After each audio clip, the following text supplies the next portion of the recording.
لیکن سارا کے سر پر تو گویا بم پھٹا تھا، کیونکہ اس کے لیے یہ غیر متوقع سوال تھا۔ اسے تو لگا تھا کہ بی جان ناشتے پر نہ آنے کی وجہ سے دریافت کریں گی، لیکن اس سوال پر تو زبان گنگ تھی۔ اس سوال کی تو وہ کوئی تیاری ہی نہیں کر کے آئی تھی۔ جب ہی ذہن میں منتشر الفاظ کو جوڑ کر کوئی ترتیب دے جملے کی شکل دینے کی صحیح میں تھی۔ میں کچھ پوچھ رہی ہوں سارا، احتشام کے لائبریری میں سونے کی وجہ کیا ہے آخر؟ اب تک وہ اپنے کمرے میں سوتا تھا، اب شادی کے بعد کیا ایسی آفت آن پڑی ہے کہ وہ لائبریری میں ڈیرے جمائے بیٹھا ہے؟ یہ تو مجھے پتہ چل چکا ہے کہ تم دونوں شروع دن سے ہی یہ کھیل رچائے ہوئے ہو، لیکن مجھے اس کی وجہ جاننی ہے۔ بیٹا، اگر وہ تمہیں نکاح میں لینے کے بعد بھی تمہارے حقوق اور اپنے فرائض سے دستبردار ہے تو تم نے ہمیں بتایا کیوں نہیں؟ اچھا بھلا سمجھدار انسان تھا، پتہ نہیں دن بہ دن اسے کیا ہوتا جا رہا ہے، کہیں آشا کے روپ میں تو یہ سب نہیں کر رہا۔ دیکھو بیٹا، تم مجھے اپنی نانو نہیں بلکہ اپنی دوست سمجھ کر کھل کے بتاؤ، آخر بات کیا ہے؟ اور احتشام سے بالکل ڈرنے کی ضرورت نہیں، جو بھی بات ہے مجھے صاف صاف بتاؤ۔ تم دونوں کو تو میں نے سمجھایا بھی تھا، وہ پھر بھی اسی ڈگر پر چل رہا ہے، حد ہے ویسے۔ بی جان نے سارا سے دریافت کیا تھا، ساتھ ہی اس معاملے میں اپنے غم و غصے کا اظہار بھی کیا تھا۔ نہیں نانو، ان کا قصور نہیں ہے، یہ دوریاں میری وجہ سے حمائل تھیں، لیکن اب سب کچھ ٹھیک ہے۔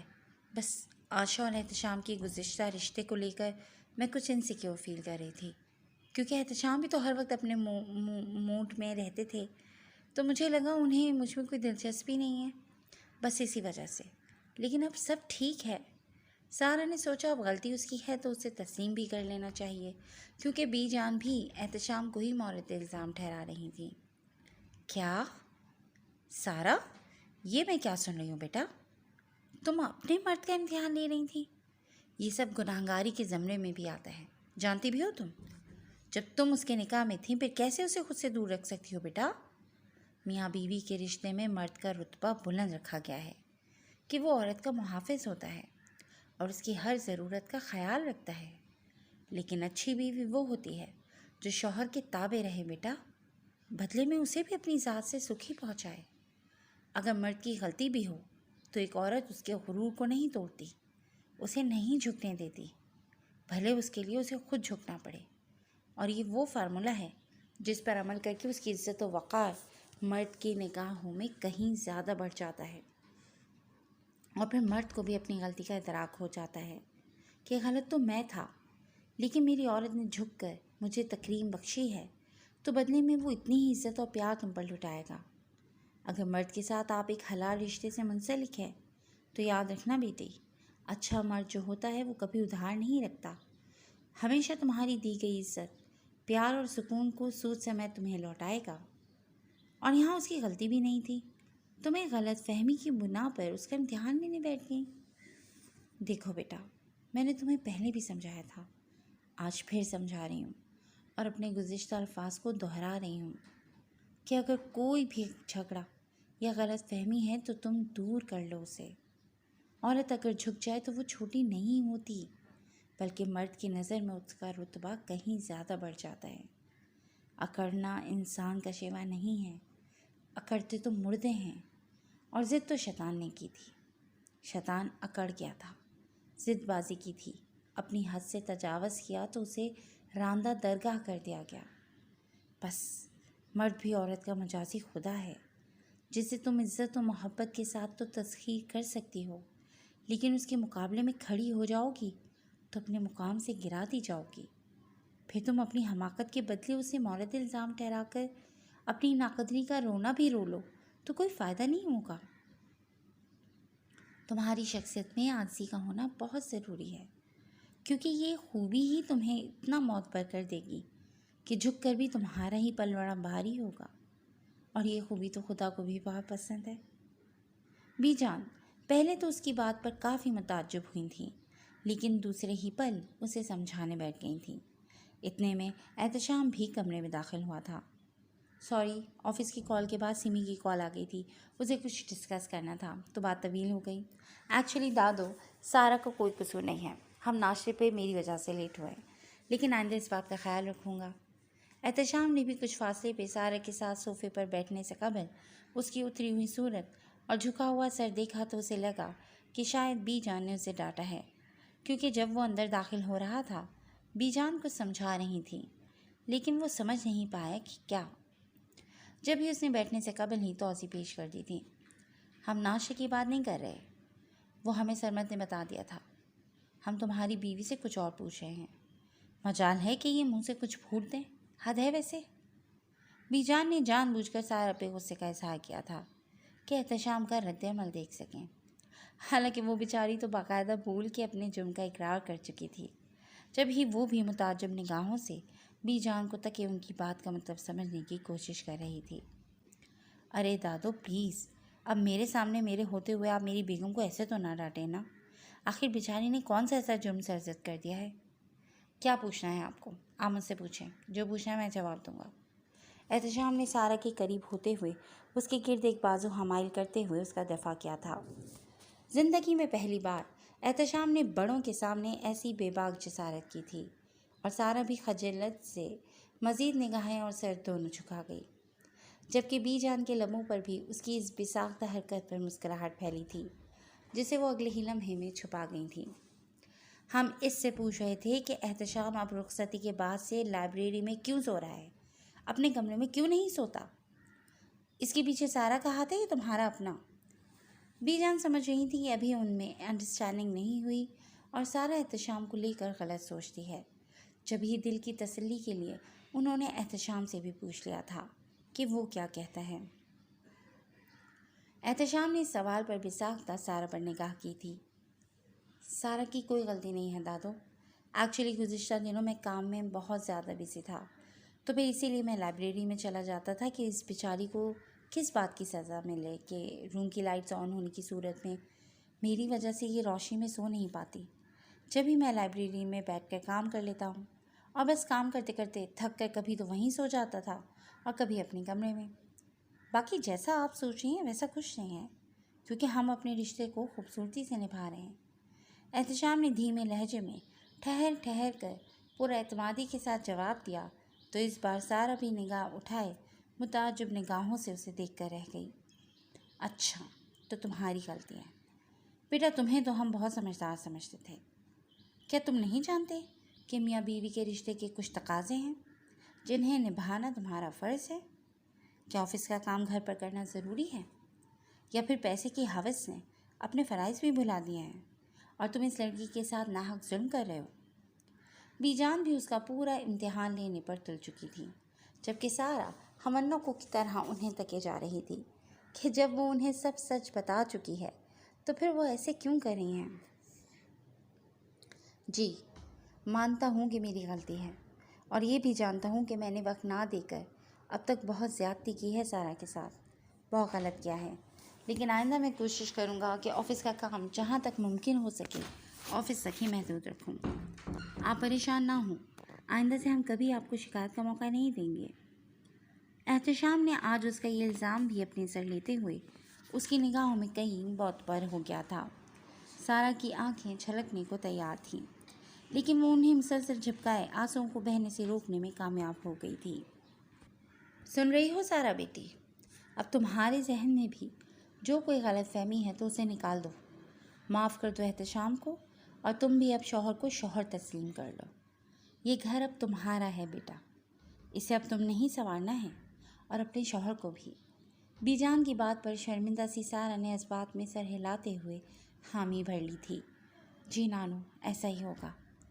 ویسے احتشام، تمہاری بیگم تو کوئی اور ہی قصہ سنا رہی تھی مجھے، وہ تو کہہ رہی تھی کہ اس کی وجہ سے تم لائبریری میں سوتے ہو، نہ کہ اپنے کام کی وجہ سے۔ بی جان کے یہ جملے سامنے بیٹھے شخص کی تمام خود اعتمادی کو غارت کرنے کے لیے کافی تھے۔ اس بات پر اس نے بے ساختہ سارہ کو دیکھا، جو اپنی نئی حماقت کے بعد اب اس کے تاثرات دیکھنا چاہتی تھی۔ احتشام نے تعصب سے سارہ کو دیکھ کر نفی میں سر ہلایا تو وہ کچھ بھی سمجھ نہیں پائی تھی۔ نہیں دادو، ایسا بالکل بھی نہیں ہے، اصل وجہ یہی ہے جو میں آپ کو بتا چکا ہوں۔ میری بیگم کی سافٹ نیچر سے تو آپ واقف ہی ہوں گی، بس یہ الزام اپنے سر لے کر مجھے ڈیفینڈ کرنے کی کوشش کر رہی ہوگی، اور آپ نے بھی یقین کر لیا۔ احتشام نے بڑی طمانینت سے اپنے اعتماد کو پھر سے بحال کرتے ہوئے الٹا سوال داغے انہیں ہی تذبذب کا شکار کر گیا۔ بی جان واقعی الجھ گئی تھیں۔ وہ سمجھ نہیں پا رہی تھیں کہ سارا نے احتشام کو ڈیفینڈ کرنے کی کوشش کی ہے یا دراصل احتشام سارا کو ڈیفینڈ کر رہا ہے، لیکن معمہ وہیں تھا۔ وہ سوچ رہی تھی کہ ان میں اتنی ہی الفت ہے کہ ایک دوسرے کو ڈیفینڈ کر رہے ہیں، تو پھر ان دونوں کی دوریوں کی کیا وجہ ہو سکتی ہے؟ ہم نے تم دونوں سے خواہش کا اظہار کیا تھا۔ بی جان کو اور کچھ نہ سوجھا تو انہوں نے نئے پیترے کے ساتھ میدان میں اتر آئیں کہ شاید کوئی کڑی ہاتھ آ جائے۔ کون سی خواہش؟ سارا تو احتشام کے آنے کے بعد مسلسل خاموش ہی تھی، جیسے تمام گفتگو بی جان اور احتشام کے درمیان طے تھی۔ اسے تو بس خاموشی سے سب سننا تھا۔ تمہیں نہیں لگتا کہ اس گھر کی رونقوں میں اضافہ ہونا چاہیے؟ زندگی کا کیا بھروسہ ہے، لیکن میں تم دونوں کے بچوں کو دیکھنے کی مشتاق ہوں۔ بی جان نے بھی دھڑلے سے اپنی خواہش کا اظہار کیا تھا۔ خواہش تو ہم دونوں کو بھی بہت ہے، لیکن یہ معاملہ خدا پر چھوڑ دیں۔ بس آپ دعا کیجیے، اللہ پاک آپ کی زبان مبارک کریں۔ احتشام کی نگاہیں بی جان کے چہرے کا طواف کر رہی تھیں، لیکن اس نے اپنے پہلے جملے پر سارا کے گرد ہمارے بازو کا گھیرا مزید تنگ کیا تھا۔ سارا تو بس اپنے عوارض پہ رقص کرنا رنگوں کو چھپانے کی کوشش میں سر جھکائے اس کے پہلو میں دبکی بیٹھی تھی۔ کیوں نہیں میرے بچوں، میں تو ہر پل یہی دعا کرتی ہوں کہ جلدی وہ گھڑی آئے جب تم دونوں کی طرف سے یہ خوشی کی خبر سننے کو ملے۔ بی جان نے محبت کے ساتھ امید بھرے لہجے میں کہا تو ان دونوں کی گفتگو سن کر سارا کو وہاں بیٹھنا محال ہو گیا۔ مجھے ماما بلا رہی تھی، میں ان کی بات سن کر آتی ہوں۔ وہ احتشام کے حصار سے نکلتی بہانہ تراشے وہاں رکی نہیں تھی۔ اس کے چہرے پر حیا کے رنگ بکھرتے دیکھ کر بی جان کو بھی کچھ امید لگی تھی کہ ان کے درمیان سب ٹھیک ہے۔ شاید احتشام ٹھیک ہی کہہ رہا ہو۔ میں بھی چلتا ہوں، اب آفس کے لیے آج بہت لیٹ ہو گیا ہوں۔ خیر آپ پریشان نہ ہوا کریں، آپ نے ہی تو کہا تھا کہ نکاح کے 3 بول کا اعزاز ہوگا اور ہمارے دلوں میں محبت کی کلی کھل اٹھے گی۔